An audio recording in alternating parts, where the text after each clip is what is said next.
प्रातः स्मरणीय विश्व वंदनीय समर्थ गुरु एवं पूज्य माँ के चरणों में कोटि नमन है। सत्संग सभा में उपस्थित आप सबों का हार्दिक स्वागत है।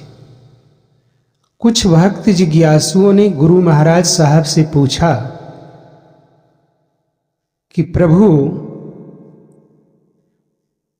जब जीवन के रास्ते सत्संग से होकर ही गुजरते हैं तो मंदिर बनाने की क्या आवश्यकता है। देखें, जिज्ञासु का प्रश्न कितना सुंदर है। जिज्ञासु देखता है कि हमारा परिवार, हमारा पूरा समाज आज से नहीं, कल से नहीं, जुगों जुगों से मंदिर में जाके अपने मस्तक को पटकता है और उस मंदिर के जाने के लिए, पहुंचने के लिए बहुत सारी विधियां अपनाता है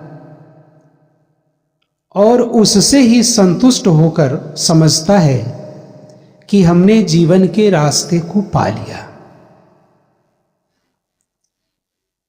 तो क्या उसकी क्या जरूरत है? यदि सत्संग ही जीवन का रास्ता है तो गुरु महाराज साहब ने जिज्ञासु के प्रश्न का उत्तर देते हुए कहा कि बेटा, तुम्हारा परिवार और तुम्हारा समाज आज से नहीं, जुगों जुगों से मन के आशंकाओं से घिरा रहता है, मन के भ्रम में भटकता रहता है, मन के दुविधा में इधर से उधर डोलता रहता है और उसके अंदर एक भय बना रहता है और उस भय के कारण वह समझता है कि हमारा भय दूर अगर कर सकता है तो यह बजरंग बली कर सकता है। अगर हमारा संशय मिटा सकता है तो ये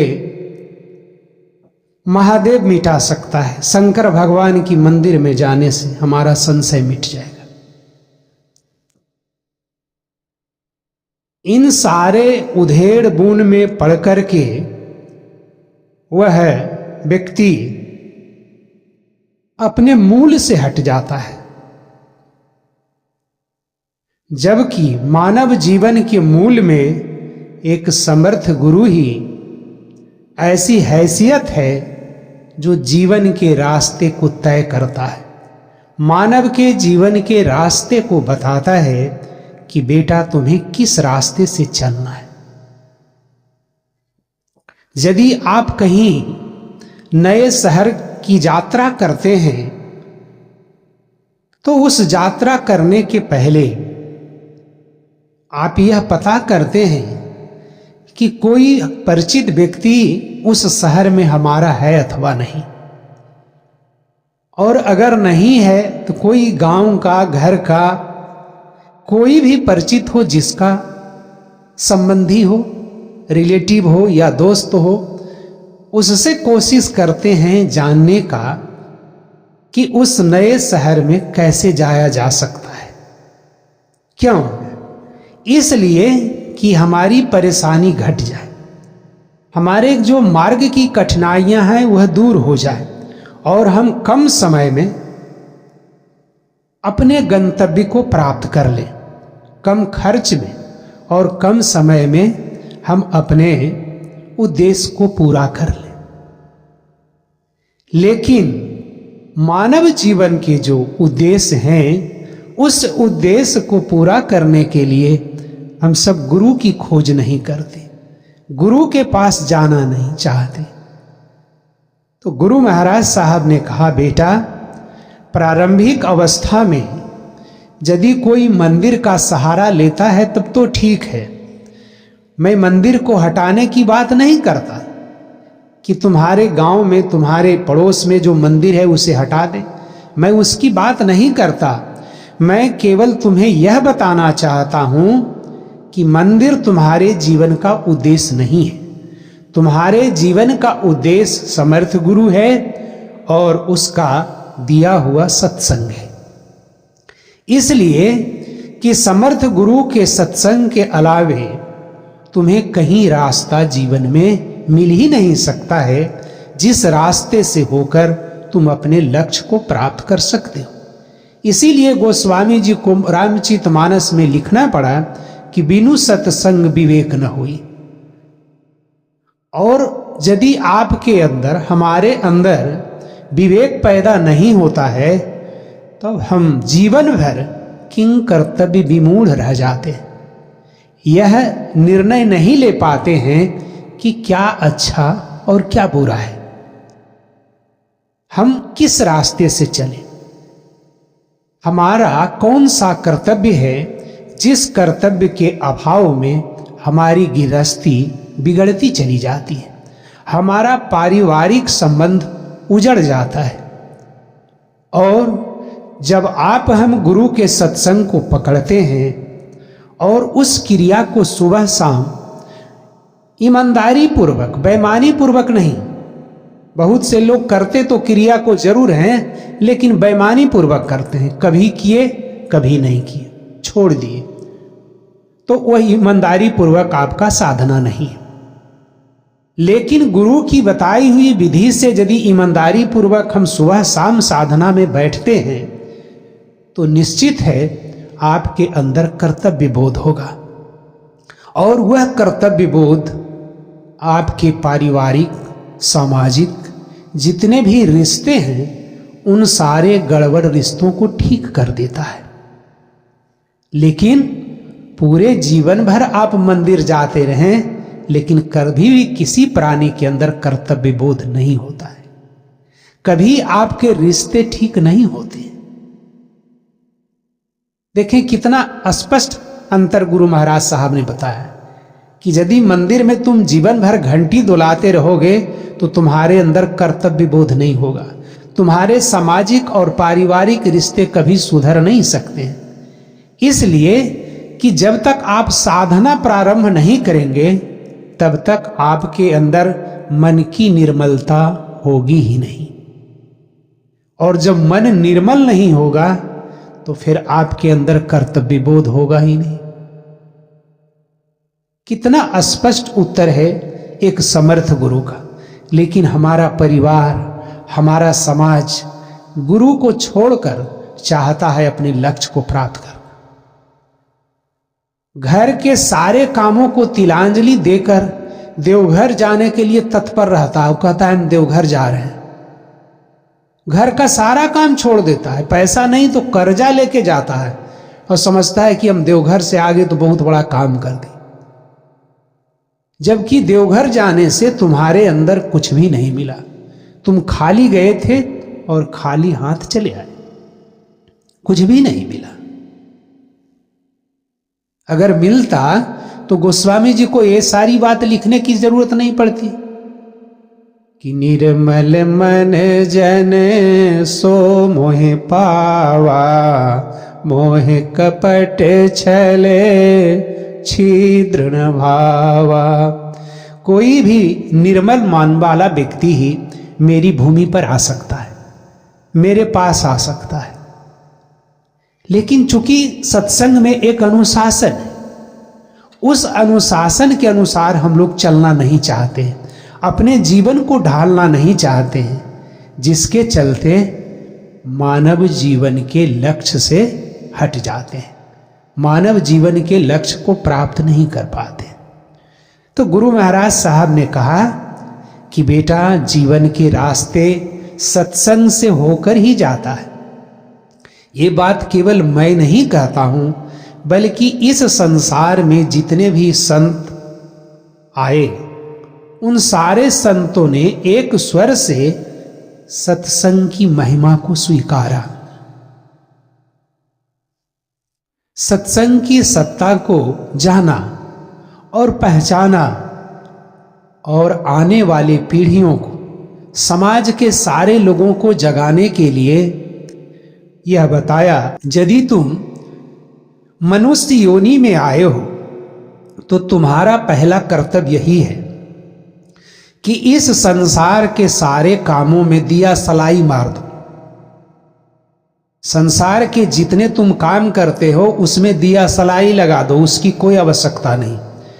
पहला काम तुम्हारा यह है कि तुम गुरु की खोज कर, भगवान के चक्कर में नहीं पड़, देवी देवता के चक्कर में माथा मत पटक, इस शरीर को उपवास में मत रख।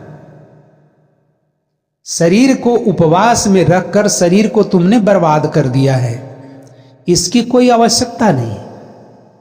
तुम केवल अपने जीवन में एक समर्थ गुरु को धारण कर, और वह समर्थ गुरु तुम्हें ऐसी युक्ति बता देगा, ऐसा रास्ता बता देगा जिससे तुम्हारा लक्ष्य सुगम हो जाएगा। तुम अपने लक्ष्य को बहुत जल्दी प्राप्त कर लोगे। कोई जरूरी नहीं है कि कई एक जन्म लगेगा, इस जन्म में भी तुम अपने मंजिल को प्राप्त कर सकते हो। जैसे संसार के मंजिल को प्राप्त करने के लिए तुम ढूंढते हो किसी संबंधी को, किसी रिश्तेदार को या दोस्त को, कि हमको जाना है कानपुर, अमुक जगह पहुंचना है, किस तरह से जाएं, किस गाड़ी में हम अपना टिकट लें, कितना माथापच्ची करते हैं ताकि वहां पहुंचने में हमें कोई परेशानी नहीं हो। और भवसागर पार करने में जो संसार का सबसे बड़ा सागर है, उसके लिए हम चाहते हैं कि गाय के पुच्छी पकड़ के पार हो जाएंगे। क्या इतना सुगम रास्ता है भवसागर का? और हमारा पुरोहित, हमारा ब्राह्मण भी ठग विरती करता है और पुच्छी पकड़ा देता है कि इनका बछिया दान कर दो, पुछिया पकड़ लेथिन तो भवसागर पार कर। और ऐसी बात कहीं नहीं लिखे, कोई भी संत महात्मा ऐसा नहीं लिखा है कि इसका बाछी के पूछी पकड़ा दीजिएगा तो भवसागर पार हो। उस चीज को भी गोस्वामी जी ने स्पष्ट रूप से लिखा है कि गुरु बिनु भव निधि तरई न कोई, जो बिरंची शंकर सम होई। इस संसार का कोई भी प्राणी बिना समर्थ गुरु का दामन पकड़े हुए भवसागर नहीं पार कर सकता है। जिस शंकर की तुम पूजा करते हो उस शंकर को औकात नहीं है। जिस शंकर की तुम पूजा करते हो, जिससे तुम दया मांगते हो, वह दया अगर ऐसे बंटता तो सब लोग भवसागर पार कर जाता। लेकिन उस शंकर को भी औकात नहीं है। जिस ब्रह्मा ने इस सृष्टि की रचना की, उसका भी औकात नहीं है कि वह किसी को भवसागर पार करा देगा। भवसागर पार कराने की अगर चाबी परमात्मा ने किसी को सौंपा है तो वह आपका समर्थ गुरु है, उसी के पास चाबी दिया है। इसलिए कि उतना बड़ा त्यागी गुरु, ऐसा त्यागी इस संसार में आज तक कोई पैदा नहीं लिया। संसार के जितने भी भोग पदार्थ है, सारे भोग पदार्थों को उसने तिलांजलि दे दिया है। सारे भोग पदार्थ छोड़ दिए। उसके अंदर केवल एक असीम सत्ता परमात्मा का ब्रह्मांडीय ऊर्जा जो है अनवरत चलते रहता है, वह है गुरु। तब तो हम लोग कहते हैं गुरु ब्रह्मा, गुरु विष्णु, गुरु देवो महेश्वर, गुरु साक्षात पार ब्रह्म है, तस्मै श्री गुरुवे नमः। इस मंत्र को हम लोग रोज दिन बोलते हैं, रोज दिन सुनते हैं, और सुन करके कान मुंद करके, आंख मुंद करके चले जाते हैं। बहुत सारे लोग बोलते हैं, पंडित से लेकर के जजमान से लेकर सारे लोग बोलते हैं इस मंत्र को, गुरु ब्रह्मा, गुरु विष्णु, गुरु देवो महेश्वर, गुरु साक्षात पार ब्रह्म। पार ब्रह्म का मतलब क्या? इस पूरे ब्रह्मांड की सारी ऊर्जा, सारी सत्ता को जो अपने में समेट कर ऊंचा उठ चुका है, ऊपर उठ चुका है, वह पार ब्रह्म परमेश्वर है। वह पार ब्रह्म परमेश्वर है। ऐसे गुरु के संपर्क में हमें जाना चाहिए, ऐसे गुरु की हमें खोज करनी चाहिए। और जब आप गुरु की खोज करेंगे तब आप देखेंगे कि हमारा जीवन गुरु के साथ नहीं लेने से कैसा था? पागलों का जीवन था। जैसे हमारा परिवार पागल की तरह करता था, हमारा समाज पागल की तरह चलता था, वैसे मैं भी चल रहा था। दिन दिन भर सहते थे, अनोना करते थे, एकादशी करते थे और जाकर के मंदिर में पूजा करते थे। और उस पूजा, उस बाह्य पूजा से हमारे अंदर और आपके अंदर तनिक सा भी परिवर्तन नहीं। अगर थोड़ा सा भी परिवर्तन दिखता तब तो वह बाह्य पूजा हो सकता था हमारे जीवन का लक्ष्य, लेकिन उससे हमारे अंदर तनिक भी परिवर्तन नहीं होता।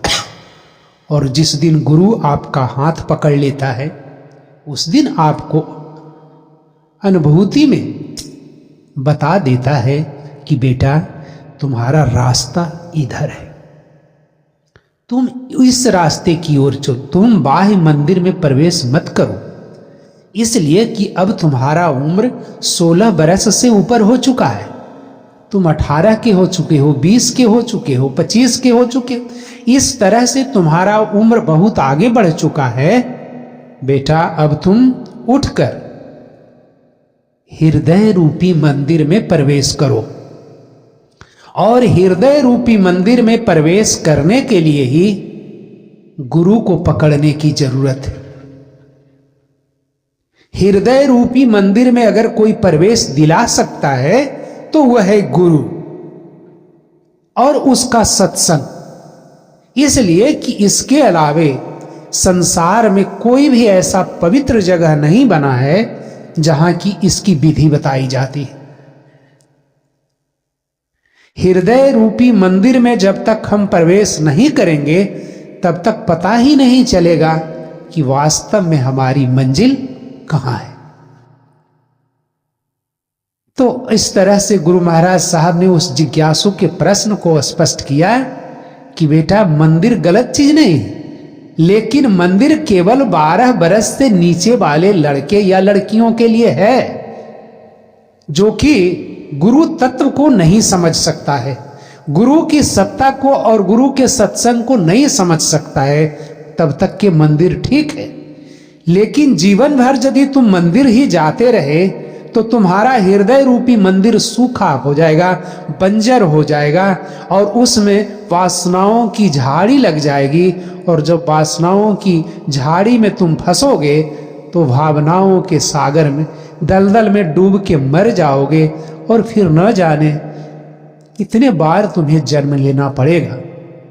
एक तो 84 लाख योनियों में भटकने के बाद परमात्मा ने जब असीम कृपा की है तब इस शरीर को दिया है, और इस शरीर को प्राप्त करने के बाद भी आप गांजा के फूंक मारने में लगे हुए, बीड़ी का धुआं उड़ाने में लगे हुए हो, और खैनी का चुटकी बजाने में लगे। ढकनी पानी डूब के मर जाओ, वह ज्यादा बेहतर है। और कहते हो कि हम मनुष्य योनि में पैदा लिए। अगर मनुष्य योनि में पैदा लिए हो तो मनुष्यता का धर्म का पालन करो, और मनुष्य का धर्म तुम्हें यही बताता है कि तुम अपने जीवन को गुरु के रास्ते छोड़ो, गुरु के अनुसार ढालो, तब तुम स्वयं अच्छा बन सकते हो, तुम्हारा परिवार अच्छा बन सकता है, और तुम्हारा समाज भी अच्छा बनेगा। आप जाइए जीवन भर मंदिर, कभी वह मंदिर आपको नहीं कहेगा कि गांजा छोड़ दो, खैनी छोड़ दो, बीड़ी छोड़ दो। लेकिन एक गुरु के सत्संग में बैठेंगे तो आपको ये सारी चीज मिलेगी कि जितनी भी दुर्व्यसन है, जितनी भी व्यसन है, सारी व्यसन को आप लात मार दें। और यह लात मारने के लिए आपको जोड़ नहीं लगाना पड़ेगा। यदि आप ईमानदारी पूर्वक साधना करेंगे तो आपको इच्छा ही नहीं होगी इन सारी चीजों को अपने अंदर लेने का। आप जो खैनी से, अम्ल से प्राप्त करते हैं, नशा बीड़ी से, गांजा से प्राप्त करते हैं, वह आपके ध्यान से मिलने लगेगा। और जब ध्यान उतरने लगेगा अंदर में तो आपके अंदर पता चलने लगेगा कि यह काम बुरा है, ये हम गलती कर रहे हैं। कोई कहेगा नहीं, लेकिन आपकी आत्मा आपसे बात करेगी और कहेगी कि इसे तुम छोड़ दो, इसे तुम फेंक दो, इसे हटाओ। इसलिए कि कल तुम्हारे बच्चे तुम्हारे साथ बैठेंगे, तुम्हारी बच्चियां तुम्हारे साथ बैठेगी, परिवार के लोग बैठेंगे, और वहां पर तुम करोगे थू थू। कितने बार तुम थूक फेंकोगे उठ उठ के? यह कौन सा आचरण है? किस देवता ने तुमको यह ज्ञान दिया है? तो गुरु महाराज साहब ने कहा कि बेटा देखो कितना बड़ा रहस्य है समर्थ गुरु के अंदर। सत्संग में पहुंचने पर, उसके सत्संग में बैठने पर वह कितना अद्भुत और अलौकिक ज्ञान देता है। चाहे वह स्त्री हो अथवा पुरुष, यदि वह अपने जीवन को संवारना चाहता है, मानव जीवन के लक्ष्य को प्राप्त करना चाहता है, तो सारे देवी और देवता को छोड़ करके गुरु की शरण में जाना चाहिए, जहां से जीवन का सच्चा रास्ता होकर गुजरता है। और जीव मात्र का यदि कल्याण है तो समर्थ गुरु के चरणों से है और उसके सत्संग से है।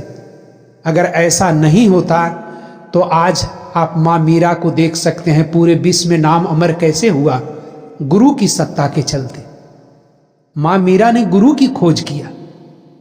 मां मीरा विधवा हो गई थी बहुत कम उम्र में, और जब विधवा हो गई तो न जाने परिवार और समाज का कितना उलाहना, कितना प्रताड़ना मां मीरा को दिया गया।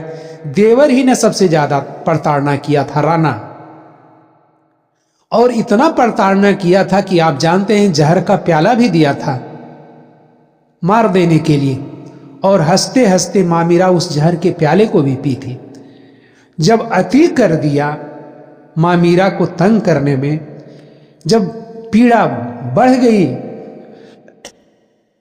मां मीरा छटपटाने लगी, तो मां मीरा एक पत्र लिखी गोस्वामी तुलसीदास जी के पास कि अब हमारी यह पीड़ा सहन नहीं हो रही है, अब हमें आप कुछ रास्ता बताइए। इसलिए कि वह खोजने लगी कि हमें रास्ता कौन बताएगा, हमें रास्ता कौन देगा। तो किसी ने कहा कि अभी वर्तमान में तुलसीदास जी हैं, आप उनसे रास्ता ले सकते हैं। तो उनके पास उन्होंने पत्र लिखा कि हमें आप मार्गदर्शन करें कि इस अवस्था से मैं गुजर रही हूं, मैं क्या करूं। जब तुलसीदास जी ने मां मीरा की दशा उस पत्र में देखा, तो देखें तुलसीदास जी ने क्या जवाब लिखा है। तुलसीदास जी ने मां मीरा को जवाब जो लिखा है, कितनी अच्छी बात लिखी। जिनके प्रिय न राम बैदेही, सो छाड़िए कोटि बैरीश, यद्यपि परम स्नेही। अगर आपके परिवार में बहुत घना रिश्ता है, पति का, पत्नी का, भाई का, बहन का, लेकिन जिसे गुरु का रिश्ता अच्छा नहीं लगता है, मां सीता, भगवान राम का रिश्ता अच्छा नहीं लगता है, तो उसे करोड़ों शत्रु के समान लात मार के निकल जाओ, तुम क्या देख रही हैं।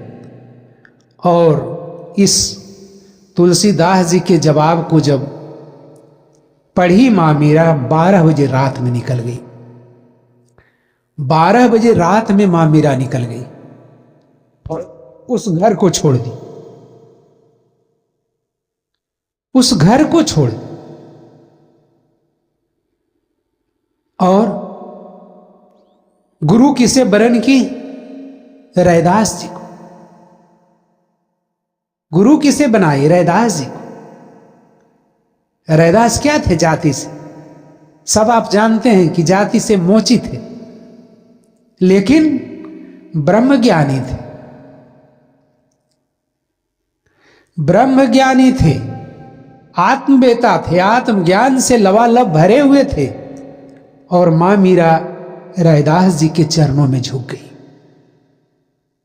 और रैदास जी के चरणों में झुकते ही मां मीरा के अंदर वह रोशनी मिल गई जिस रोशनी की आवश्यकता थी।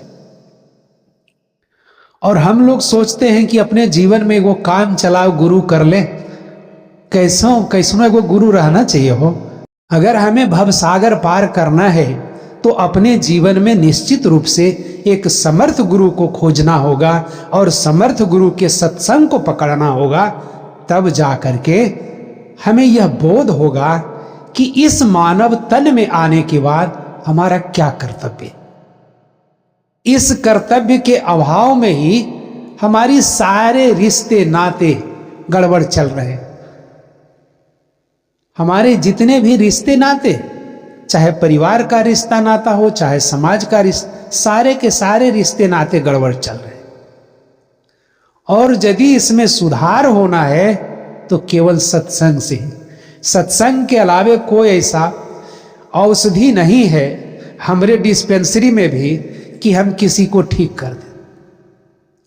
दवाई ढेर सा हम भी रख ले हैं, तो दवाई में हम भी खोजते थे कि क्या 2 बूंद लेकर के हम भवसागर पार कर सकते हैं। तो हमने दवाई को लेके देखा, मुंह पर तो देखा कि नहीं, इससे भवसागर पार नहीं। इससे शरीर की पीड़ा कम हो सकती है, लेकिन मन की पीड़ा ज्यों की त्यों रह जाती है। उस मन की पीड़ा को हटाने के लिए भी समर्थ गुरु की जरूरत है। उस मन की पीड़ा को भी हटा सकता है तो समर्थ गुरु की साधना ही हटा सकती। ऐसे वह मन की पीड़ा हटने वाली नहीं, इसलिए कि हम सबों के अंदर कई एक जन्मों से गांठ पड़ा हुआ है। तो जिज्ञासु पूछता है कि प्रभु आपके चरणों में हमें जागृति हो जाए, हमारा रुझान हो जाए, उसके लिए हमें क्या करना पड़ेगा। तो गुरु महाराज साहब ने कहा, बेटा उसके लिए तुम्हें कुछ देना नहीं है, कुछ करना नहीं है। न मैं तुमसे रुपया खोजता हूं, नहीं पैसा खोजता हूं, नहीं धोती कपड़ा लत्ता कुछ नहीं खोजता हूं। अगर मैं कुछ तुमसे खोजता हूं तो केवल तुम्हारा भाव खोजता हूं। और वह भाव कैसा है, जिस भाव में कोई बनावटीपना न हो, उसमें तुम्हारा कोई डिमांड नहीं हो। अगर गुरु के पास आप जाते हैं तो कुछ भी नहीं मांगे। क्यों नहीं मांगे? गुरु सब कुछ जानता है कि आपको क्या चीज की जरूरत है, और जिस चीज की जरूरत है वह बिना मांगे दे देगा, वह बिना मांगे दे देगा। इसलिए उससे कुछ मांगने की भी जरूरत नहीं, केवल आप अपने हृदय का भाव दें। तो गुरु महाराज साहब ने कहा कि भाव की खेती भी पैदा होती है हमारे सत्संग से, यानी गुरु के सत्संग करने से ही तुम्हारे अंदर भाव पैदा होता है। और भाव पैदा करने का तरीका क्या है कि जब तुम सत्संग में जाओगे और कुछ न कुछ तुम अपनी सेवा दोगे, तब तुम्हारे अंदर भाव पैदा होता है। केवल सत्संग करने से भाव पैदा नहीं होता है। सत्संग और सत्संग की सेवा, जब ये दोनों मिलते हैं तब तुम्हारे अंदर हृदय का भाव उमड़ता है।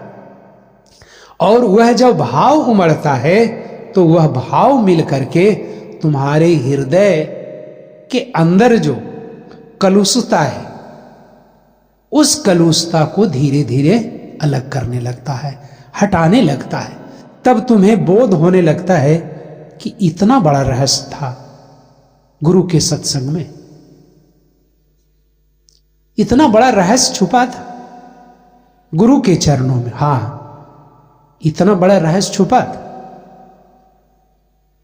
और इस रहस्य को यदि हम जानना चाहते हैं तो निश्चित रूप से हमें गुरु के सत्संग को पकड़ना चाहिए और संसार के सारे कामों को छोड़कर गुरु के चरणों से लगना चाहिए। इसलिए कि जब गुरु के चरण से आप लग जाएंगे तो शुरू में तो आप चूंकि डूबे नहीं हैं, तो थोड़ा देर के लिए आपको लगेगा कि हमारी गृहस्थी खराब हो जाएगी, हमारा अमुक काम बिगड़ जाएगा। लेकिन जानते हैं, जब आप उनके तरफ, गुरु के तरफ कदम बढ़ाएंगे तो गुरु आपके तरफ कदम बढ़ाएगा और आपके बिगड़े हुए कामों को ठीक कर देता है, आपके बिगड़े हुए कामों को ठीक कर देता है। और एक बार यदि गुरु आपका बांह पकड़ लिया तो आप निश्चित जानिए कि बिना आपको बेड़ा पार लगाए वह नहीं छोड़ता।